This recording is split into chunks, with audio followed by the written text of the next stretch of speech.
So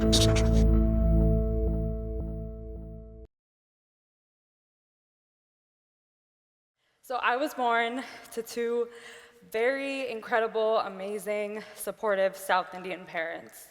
They come from a state called Tamil Nadu in southern India, where the main language spoken is Tamil. Growing up, my parents always made it a point to immerse my sister and I in our culture. We attended Indian classical dance and music lessons, as well as Sunday school every week to learn how to read and write our language, Tamil. I practiced maintaining fluency by speaking my language at home to friends and family, as well as to family in India. I quickly fell in love with South Indian food and used the Tamil film industry to grow a closer bond with my family. After spending 11 years of my life in Los Angeles, California, my family was given the opportunity to relocate. So on a hot, sunny, humid day in 2007, my family of 5 and I landed in Singapore.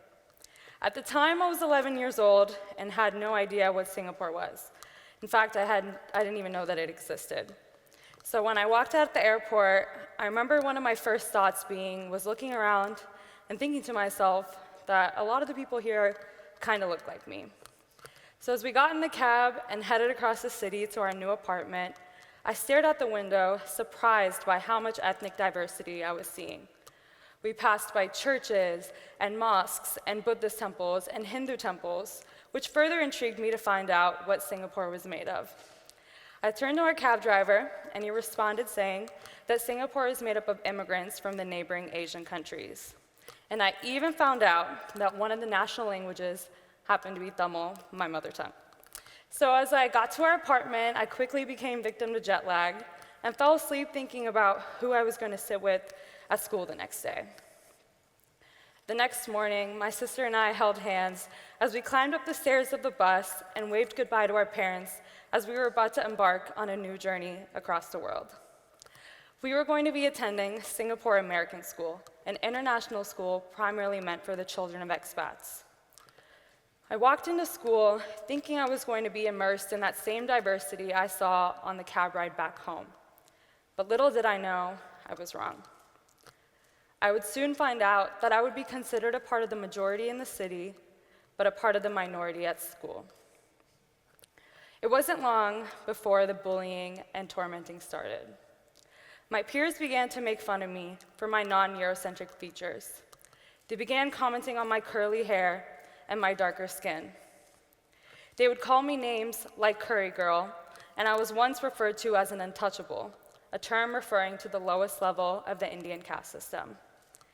They would ask me stereotypical questions like, does your dad work at a gas station? Or what are those red dots you guys wear on your foreheads? Or even, when did you guys move here from India? That was my first glimpse of racism, a concept that I had never experienced before. So I went home and I cried and I cried and I cried, fearing going to school the next day due to how much bullying I was facing. I just wanted to be liked. I just wanted to be popular. And I just wanted to fit in. So I began to change myself. I started straightening my naturally curly hair in hopes to fit in with the girls around me. I began using lightening creams at age 11 to lighten my complexion. I stopped speaking my language, stopped watching Tamil movies, and even stopped bringing my beloved South Indian food to school for lunch. Fast forward 2.5 years, my family was once again given the opportunity to relocate, but this time to Cincinnati, where I attended a suburban high school.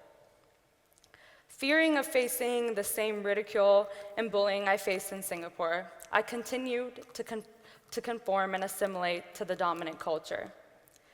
In fact, my cultural detachment got so bad to the point where I began to impose it upon my family. I remember telling my mother that I wouldn't go out with her if she was wearing Indian clothing, and even asked her to remove of her religious pieces, scared of what our community might say. As I got older, I began to feel lost. It was almost in a way where I looked in the mirror and couldn't recognize who I was. I had lost what had made me unique. So when applying to college, I made it a point to apply to a university where I felt that diversity was being acknowledged and recognized. So I applied to UC. And I came here and I loved it. In hopes to reconnect with my culture through my love of dance, I joined UC Dhadak last year, an international dance team fusing Indian dance styles with other genres. And on that team of 20 members, only 5 of us were of South Asian descent, leaving the rest of the 15 to be from other ethnic backgrounds. It was through this experience where I was able to see that the culture that I was once ashamed of and made fun of for was now something that people actually wanted to be a part of and learn about. You see, oftentimes, first-generation immigrants are torn between 2 cultures. We feel the responsibility to pay homage to our roots, but at the same time claim the culture that we've been born and raised into. This is what creates a space of gray area, forcing us to feel like we must only choose one, eventually leading to a loss of cultural fluency. You see, while trying to conform and assimilate to the dominant culture, I only lost my Indian side. By proudly displaying who you are and where you come from, you are not only pushing to your truest self, but you're also giving the people around you the exposure they need to become culturally fluent as well.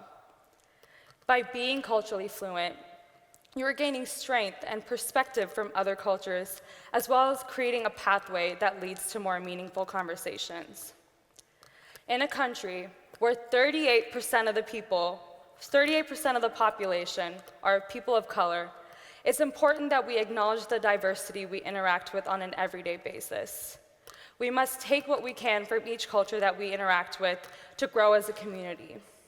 We must model behavior that reflects acceptance, respect, and love of other ethnic backgrounds in order to pass on to the next generation. Many of us find it hard to fuse our bicultural identity. However, I was able to use my journey of cultural fluency to create a multimedia platform called the S Movement with my best friend, Smrithi Ram. The S Movement is our artistic expression of showing our love and appreciation for our bicultural identity. Through this platform, we aim to fuse South Asian culture with Western culture through creative photo shoots, think pieces, playlists, and the opportunity for other artists to showcase their work. It is so important as a community that we remember that cultural fluency is a strength, not a weakness, because at the end of the day, we all belong to one, the human race. Thank you.